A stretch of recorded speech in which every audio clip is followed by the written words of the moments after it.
Leçon numéro 1. Ne croyez jamais à une prédiction qui ne vous permet pas d'avancer. Quand je suis né, le médecin a dit à mes parents que je vais mourir dans les 24 premières heures de ma vie. 35 ans plus tard, tous ces médecins sont morts. Et je suis toujours vivant. Ne croyez jamais à une prédiction qui ne vous permet pas d'avancer. Combien de prédictions vous ont été lancées au cours de votre vie? Si vous croyez à des prédictions qui ne vous permettent pas d'avancer, vous allez dépérir, mourir. Mourir physiquement ou mourir spirituellement, tandis que vous parcourez le monde comme une vieille carcasse, ne faisant rien d'autre que suivre les masses. On vous attribuera de nombreux titres au cours de votre vie. On vous dira tellement de choses différentes. Les seules choses que vous devez écouter sont celles qui vous permettent d'avancer. Je crois fermement à une chose qui m'a servi toute ma vie. Et cette chose, c'est que tout le monde est en vie pour gagner, même ceux qui ne le savent pas. Je ne suis pas ici aujourd'hui pour vous parler des problèmes que j'ai dans ma vie et que par conséquent, je sais que vous traversez. Je n'ai aucune idée de ce que chacun d'entre vous traverse dans sa vie. Je n'ai certainement pas grandi dans le même quartier que vous. Vos parents n'ont jamais été les miens. Je ne vis pas dans votre corps. Je n'ai pas vécu les événements que vous avez vécus. Je ne suis expert que dans un seul domaine, c'est celui d'être moi-même. Et je fais ça vraiment bien. Mais ça n'a pas été facile. J'ai vécu des choses que je ne souhaite à personne dans cette salle. On m'a extrait des broches métalliques de la moelle épinière, sans anesthésie. On m'a arraché des dents suite à des infections de la mâchoire qui m'empêchent de manger ma propre nourriture. Tous les jours au réveil, je dois me faire laver et soigner par un autre être humain. Heureusement, il se trouve que c'est une femme géniale, que j'ai en fait épousée. On me regarde partout où je vais, et quand les gens me rencontrent, à moins qu'ils connaissent mon CV, automatiquement, juste à cause de la nature humaine, ils se disent « Oh, que ça doit être dur d'avoir cette vie ». Les gens qui ont pitié de moi perdent leur temps, parce que j'ai choisi de vivre avec force. Et je suis ici pour vous aider à faire de même. Mais laissez-moi vous dire ceci. On parlait de drogue tout à l'heure. Savez-vous quelle est la pire drogue ayant jamais frappé l'humanité? C'est la pitié.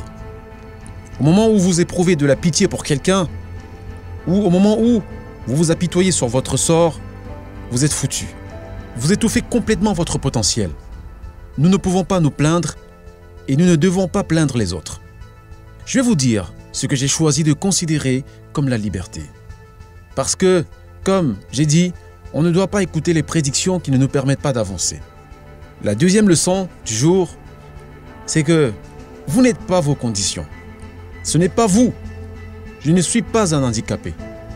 Il est vrai que je profite des avantages tels que les places de parking pour handicapés, mais cela ne veut pas dire que je ne suis pas un homme ou que je suis un incapable. J'ai été regardé et traité toute ma vie comme un incapable. J'ai dû m'élever et montrer aux gens que le seul véritable handicap est le refus de s'adapter. Vous devez vous adapter, peu importe l'environnement dans lequel vous vous trouvez, même si vous êtes en prison. À quoi ressemble l'adaptation? Je pense que cela ressemble à une célébration. Parce que lorsque vous rencontrez des gens qui célèbrent leur vie, vous voulez rester avec eux, vous voulez apprendre auprès d'eux, vous voulez faire affaire avec eux, les engager. Écoutez, si vous ne voulez pas être considéré comme un prisonnier ou un condamné, quand vous en sortez ou même quand vous y êtes, vous devez choisir une attitude. Croire au plus profond de vous-même que vous apportez quelque chose à l'espèce humaine, peu importe votre condition, votre appellation ou même votre statut actuel. Parce que si je considère que je suis handicapé, je vais m'affaiblir, je serai timide, je serai anxieux, j'aurai peur et je me comporterai comme si j'avais besoin de votre aide et le reste de l'humanité serait d'accord avec ça. Mais j'ai opté pour quelque chose d'autre. J'ai choisi d'être fort, j'ai choisi d'être un leader, j'ai choisi de m'exprimer pour faire bouger cette planète. Je vais vous dire pourquoi je suis né et j'espère que cela vous incitera à découvrir pourquoi vous êtes né. Je suis né pour éradiquer toute insécurité de ce monde. Parce qu'un être humain qui n'a pas confiance fait des choses idiotes. Lorsqu'on pense ne pas être assez bien, on cherche des validations extérieures, des éléments extérieurs, pour tenter de croire que nous sommes assez bons. Vous êtes assez bon.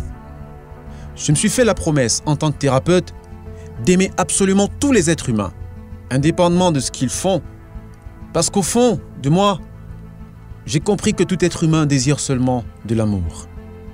Même s'il est dur, même s'il fait peur, même s'il est méchant, pris dans le bon contexte, au bon moment, ils vous diront la vérité. Ils veulent juste être aimés, et par qui veulent-ils le plus être aimés? Pas leur mère, pas leur père, pas leurs amis, aucun de ces gens. Ils veulent pouvoir se regarder dans le miroir et s'aimer eux-mêmes.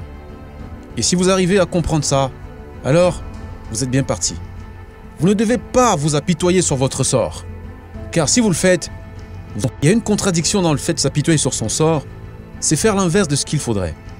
C'est ce que j'appelle se tyranniser soi-même, s'en prendre à soi-même, être son propre ennemi et se dire « toutes ces idées négatives sont vraies. Elles sont justes, que vous êtes fini, que vous avez échoué. » Tout cela ne vous mènera à rien. S'apitoyer sur son sort est la chose la plus dangereuse que vous puissiez faire. Vous ne pouvez pas vous permettre de vous apitoyer sur vous-même ou de vous malmener. Vous devez vous aimer. La dernière leçon que je vais partager avec vous aujourd'hui, c'est que la véritable prison n'est pas encerclée de barreaux, de barbelés ou barrières électriques. Les vraies prisons n'ont pas de gardien. La vraie prison est là-dedans. Et on la connaît tous. On a tous la tête un peu trop bavarde. Et très souvent, elle ne s'arrête plus de parler. Vous savez où trouver le salut? Pas en dehors de ces murs. J'ai rencontré tellement de gens qui ont beaucoup de gloire et de succès, mais qui sont toujours prisonniers, coincés dans leur propre tête, qui se malmènent et qui s'apitoient sur leur sort. La véritable liberté est à l'intérieur de nous-mêmes. Quand vous décidez enfin de vous aimer, que vous soyez en train de dormir en prison ou dans une belle résidence, que vous ayez l'estomac plein ou que vous ne sachiez pas quand sera le prochain repas, quand vous vous aimerez, quand vous aurez appris à maîtriser vos émotions, alors, et seulement alors, vous serez libre.